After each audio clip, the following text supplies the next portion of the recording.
কড়াইতে প্রথমে তেল দিয়ে নিয়ে লবণ দিবেন। লবণ দেওয়ার পর তারপর পেঁয়াজ দিবেন। তারপর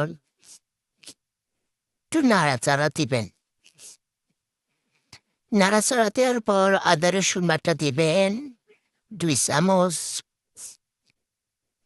সুন্দর করে আদা রসুনটা ভালো করে কষায় নেবেন। কষায় নেওয়ার পর তারপর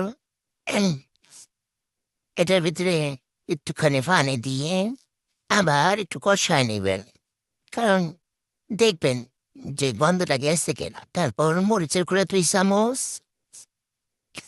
হলুদের গুঁড়া, ধনিয়ার গুঁড়া 2 চামচ, হলুদের গুঁড়া 2 চামচ দিবেন।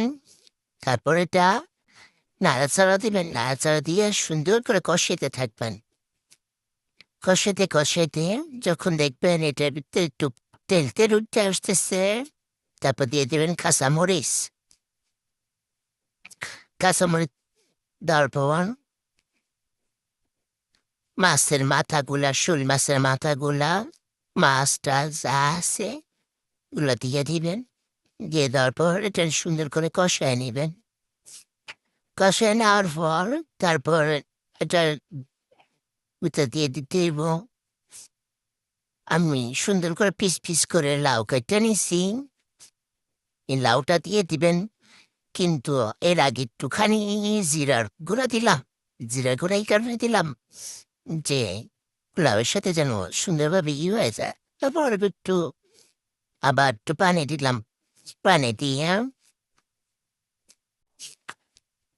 তারপর হলো আপনার লাউটা ঢেলে দিবেন। ঢেলে দেওয়ার পর সুন্দর করে নাড়াচাড়া দিয়ে নেবেন। সুন্দর করতে নাড়তে থাকবেন। নাড়তে নাড়তে যখন দেখবেন এটা একটু মাখো মাখো হয়ে আসছে, তখন আবার পানি দিয়ে দিলেন। পানি দিয়ে তারপর এটা সুন্দর করে একটু নাড়াচাড়া না দিলেও হইব, দেখে দিবেন।